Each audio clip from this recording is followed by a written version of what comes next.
Good afternoon. Once again, very appreciative to join, but most importantly, to enjoy your invaluable company as I bring you up to speed matters news. Not only news, but up-to-date news from across all the 47 counties and even beyond. But first, the highlights.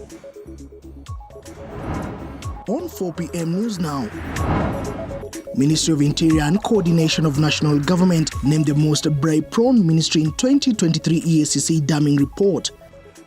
Where we are delivering services with efficiency and effectiveness and easy access.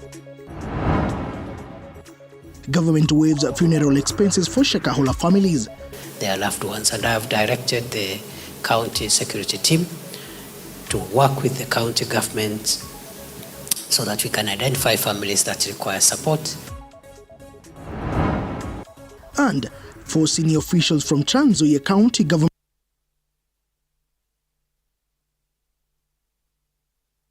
Apologies for that. Nonetheless, welcome on board. My name is Muige William. This is TV47 News Now, our afternoon bulletin time to bring you up to speed on what has been taking shape in the world of news for the better part of the day. Welcome on board once again. Now, let us start off the bulletin with the Ministry of Interior has been ranked the most corrupt in the country according to a survey by the Ethics and Anti-Corruption Commission. The report launched further indicates that Kenyans part with an average of 11,000 shillings bribed to access services. The survey was conducted on December 2023 based on a sample of 5,100 households in all the 47 counties.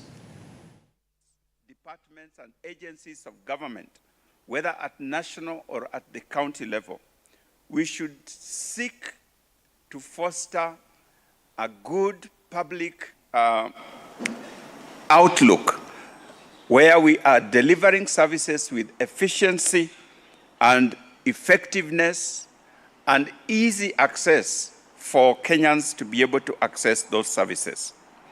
As leaders and officials, we hold these offices on behalf of Kenyans. When you are given an office and a responsibility, like I have been given in this particular place, it is not for my personal benefit. It is not for my children's benefit. It is not for my wife's benefit. It is not for my brothers and sisters and my community and clan or even my tribe. It is for the sake of all of us as Kenyans. So please let us serve Kenyans with respect, with dignity, without favoritism, nepotism, and all those things that we do. Because these are the things that eventually will kill this country. All right, that is the CEO for EACC, Bishop Oginde, giving an update on that particular report. But remember, our very own Sheila Chelagat is keeping tabs on this particular story, and so keep it TV47 because at 7 and 9 there will be more details. Let us move on. There was a major multi-agency operation on Wednesday at Chumbi Junction along Mombasa Road in Machakos County, which was spearheaded by the NTSA in conjunction with a National Police Service for Vehicle Inspection, according to the organizer of the vehicle inspection operation. Their primary goal is to enhance road safety among drivers in the country, and according to the regional manager, the operation will continue in order to restore sanity on Kenyan roads. According to the National Transport and Safety Authority, the inspection is not a one-time event, and the process will be effective across, or rather will be effected across the county and country to ensure smooth movement of a vehicle, especially during the Easter festival. A very serious day. We have been carrying out this operation with the members, with our colleagues from the NTSA and the members of the National Police Service, the Traffic Department. It has been a tedious day. We have been running up and down, and we have managed to crack down many vehicles, totaling to around 1,000. And the operation is still going on. We want to sanitize our roads, and we know that it is high time we must value life. That it is not a one-time event, it is continuous, will be effective. We are nationwide. I'm sure you can ask your colleagues across the rest of the country. We are here to support, to ensure the reduction of carnage across the road, but also to ensure smooth movement of travel of our citizens as they go for their Easter holidays. And away from that, Interior Cabinet Secretary Kithure Kindiki has revealed the government will provide 4,000 acres of the Chakama Ranch, whereby the Shakahola deaths had occurred, that is last year, to put up a memorial to bury bodies that will not have been identified by their families. According to Kindiki, the memorial will also serve as a reminder of the atrocities committed. The CS who was speaking in Kilifi County further said that the national government will pay for transport expenses for families who cannot afford to transport bodies to their homes after being released from the Malindi sub-county mortuary. This comes following cries from affected families who had faced logistical challenges to transport bodies for burial. Over 429 bodies have been at the mortuary for 1 year since they were exhumed from Shakahola forest after they fasted to death as a misguided attempt to see Jesus. Those who died were followers of cult leader Paul Mackenzie, who is being held with other followers in prisons. We are very grateful to the county government of Kilifi, who have sacrificially supported our law enforcement agencies, the investigating team, and the prosecution team by preserving those bodies for more than a year now. We are very grateful to the governor of Kilifi County and the county government for going out of their way to contribute to this national matter, even if it's not even without, it's beyond their mandate. As you know, security is not a devolved function. We are very grateful. We are particularly grateful because, again, the county government has decided to waive all the charges and fees for the mortuary for all that period. And again, we are grateful. We will support the county government by paying off the electricity bills and other bills that we want to pick as national government. Also, the national government will support the families that are unable to transport their loved ones so that they can bury the remains decently. We will support them to be able to transport their loved ones. Wapo tutapewa huo mwili, vile tutausafirisha mpaka Western, itakuwa ni vigumu kidogo. Mimi nimetoka Meru na kupeleka mwili mmoja kutoka hapa mpaka Meru ni kama 150,000. Na mimi ni mtu mwanzo sina kazi yangu ni ya uchuzi ya kuuza kahawa na baiskeli ndio huwa nauza. Hata nikapewa hiyo mili yote nikapewa ndio hii. Sina uwezo wa kusika. Kwa hivyo kama serikali hawataweza kutusaidia, mimi sina uwezo wa kusika hiyo mili, pengine niwaachie. Lakini ningeomba watusaidie, tustiri hiyo mili, tupumzike roho zetu. All right, that is indeed a reprieve to those affected families by the Shakahola incident. Now let us shift gears and now to the Western region, whereby 4 senior officials drawn from the Trans Nzoia County government were on Wednesday grilled by the Directorate of Criminal Investigations in Kitale following the violence which was witnessed at a funeral in Kwanza constituency last Saturday. The 4, including personal assistant to Governor George Natembeya, who goes by the name Emmanuel Omalwa, and the director of the County Enforcement Unit, Frederick Ndumbi, appeared before the DCI and recorded a statement regarding the violence that pitted 2 groups, one supporting the Speaker of the National Assembly, Moses Wetangula, and Trans Nzoia Governor George Natembeya. Accompanied by Bishop Martine Mafumbo, the 4 have promised to cooperate with the investigating officers to determine the source of the violence, while also asking the Security Department to maintain transparency in its probe. Ndio tukasema itakuwa ni mzuri. Natembea mpaka kuze Wetangula. Wetangula wafanya nini? Sisi wengine tunajua maana ya Wetangula kuwa pale. Alipokuwa hata MP bure, aliita sisi wote ya Turkana, akaita Pokot. Ikawa na ile lazima tuketi pamoja. Ndio hii vita ya kutoka Trans Nzoia, West Pokot, ile wizi, Sebei kule ngambo mpaka Turkana. Akalete yule ambaye kuna mmoja ambaye alikuwa assistant minister, Munyes kule Turkana. Alileta pamoja na tukaketi. Kwa hivyo tunafali yeye, bila yeye hatokefika mahali tuko. Kukekuwa na wachochezi kama vile yeye anaingilia sasa. Nataka kuingilia Pokot, anasema tu Waluya peke yake ndio lazima wawe mbele. Waluya peke. Sisi tunaishi na Waluya hapa Kapenguria. Kapenguria is cosmopolitan, hata tumeoa hawa na wameoa yetu pia. Hata kuna wengine tumeweka ni assistant chiefs. Kwa sababu wataenda wapi tena na ni watoto walizaliwa hapo, wanafanya kazi hapo. Uongozi. All right, and that is a story that we are still keeping tabs on. Remember, it is quite an incident that caused an uproar and also elicited mixed reactions from a number of Kenyans and even leaders taking note of the political situation in Trans Nzoia County. And that incident, the DCI is still keeping tabs on that particular story. Now let us move on to a different story whereby Cabinet Secretary for Interior Kithure Kindiki on Wednesday inspected the Miritini Drug Treatment and Rehabilitation Center in Mombasa and picked the immediate and short-term needs to expedite its completion. The facility will have treatment, rehabilitation and reintegration programs including training the recovered patients with technical. Addition to that, the center will also treat 50 inpatients and 300 outpatients free of charge. The purpose of this visit is to assess progress which we have made in the towards the construction of this center. This center is a new facility. It is work in progress. We took over this site. It used to be used for purposes of the mandate of the National Youth Service before, but we took it over 13 acres to put up a state-of-the-art center of excellence for the treatment and rehabilitation of our brothers and sisters who have found themselves addicted to alcohol, drugs, and psychotropic substances. Once this project is complete, it will cost 1.3 billion shillings. So it's going to be a huge center,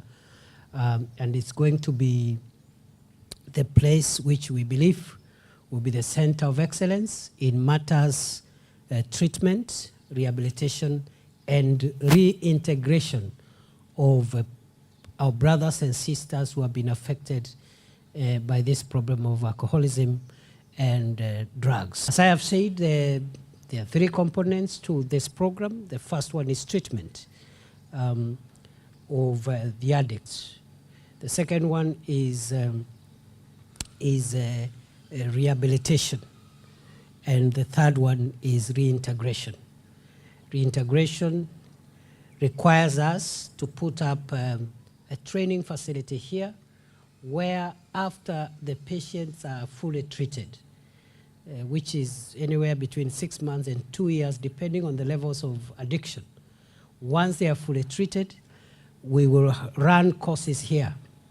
And those courses are to give them technical and vocational skills. All right, the CS and I almost donning on the same type of tie. Yeah.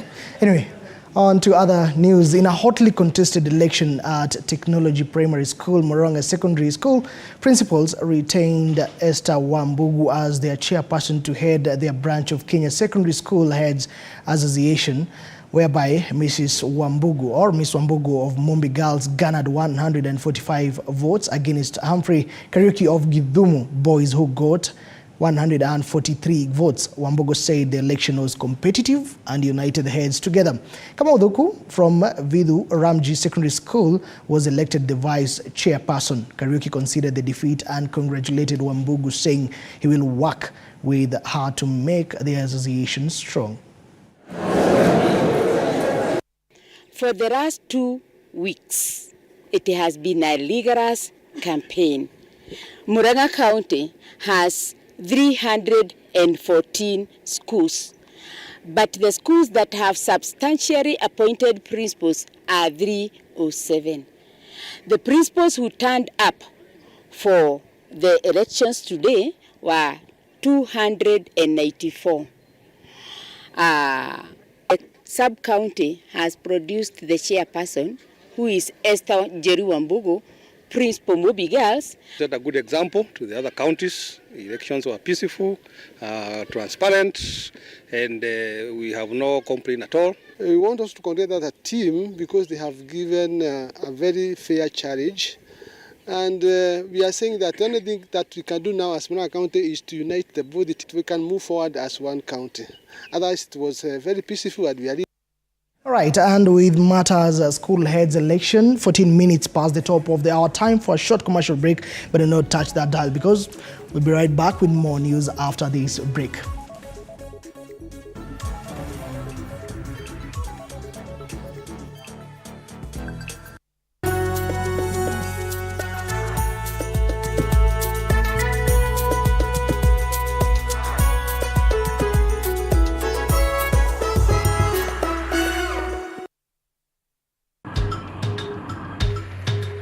Na safari hii katika Mfahamu Kiongozi tutakuletea viongozi aina mbalimbali. Nikuwe na Nisani kama 10 na pia nikuwe menua minibus. Minibus nikoniwa. Kushinda unaangalia simu ya mzee. Soma Biblia ama ingia kwa washroom ujisuke. Mpaka nimetoa hivi. I don't know whether any of my children would want to get into the political field. Sijajua bado. Kila Alhamisi saa 1:30 kuendelea.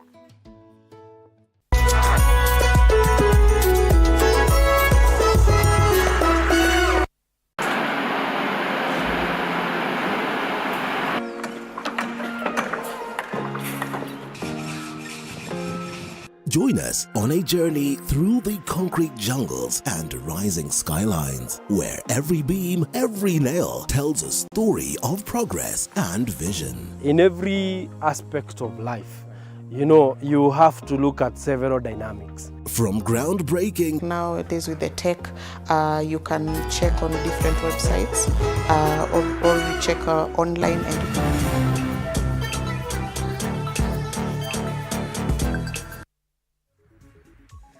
All right, welcome back and thank you for keeping it TV47.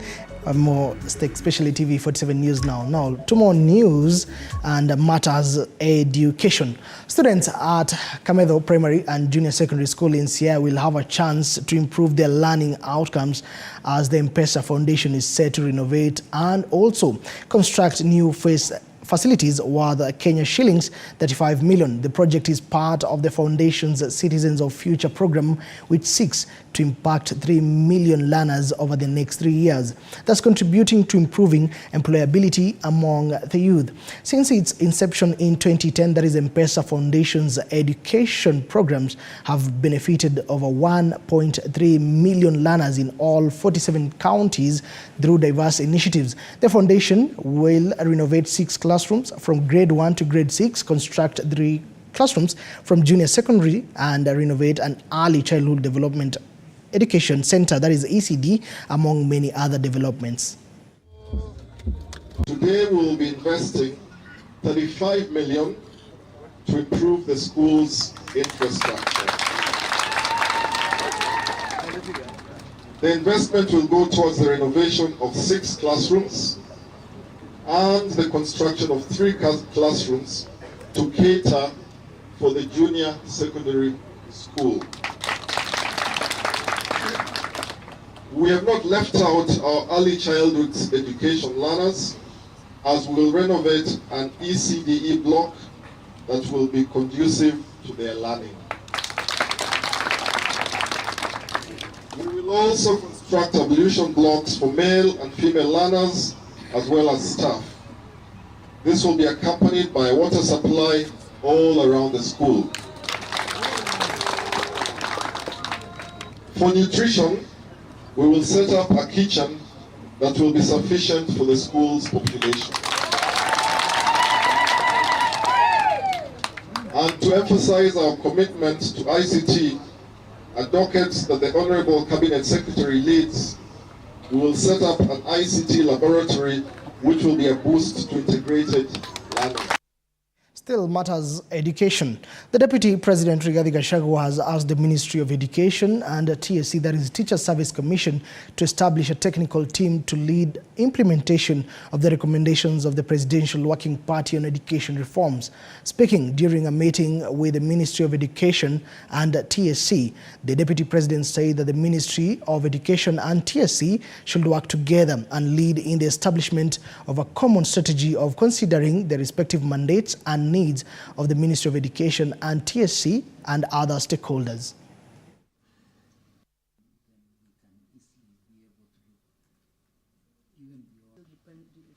The purpose of this meeting is for me to establish a technical team and the Chief of Staff.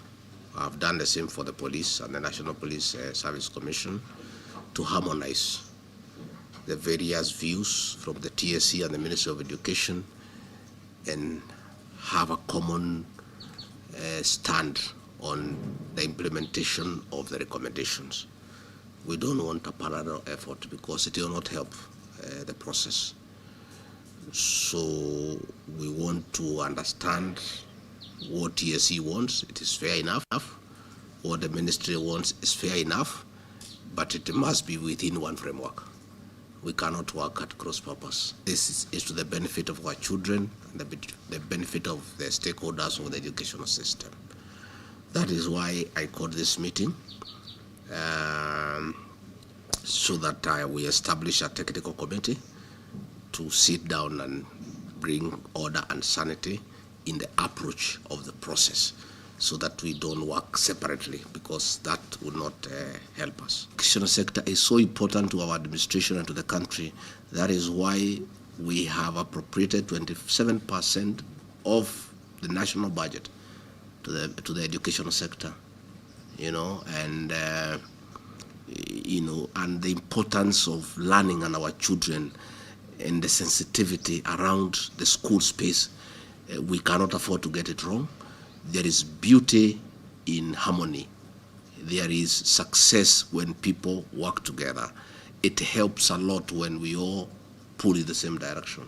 People may have divergent opinions, but there should be a forum where all those divergent opinions are brought together, harmonized, and then we get a common good. Now, with that, let us shift gears. Business people drawn from Homa Bay market are facing a myriad of challenges due to power blackouts for a period of 2 weeks now. Traders are now counting losses after the shortage of electricity that lasted for more than expected. The day-to-day activities have also been affected, rendering some people jobless, more so those depending on electricity to run their respective businesses in that particular town. Well, speaking to journalists in Homa Bay town, the Homa Bay chairperson Jack Nyambenga asked the county government to pay back the 572,000 Kenya shillings for reparations incurred due to the blackout. Up to now, a number of business people have petitioned the Kenya Power and Lighting Company to solve this particular matter. We've been having a big problem with electricity. It has not been paid for now 2 weeks, and for the bill of 572,000, which had not been paid by the county government. The only people who can pay this bill is county government, because they've not done meter separation for traders. We are ready to pay this bill if they can do us meter separation. Now I'm requesting our county government to immediately pay this bill for our people to do business. Tangu stima ipotee, tumekuwa na matatizo kabisa. Juu vifaa tunatumia kupika ni za stima.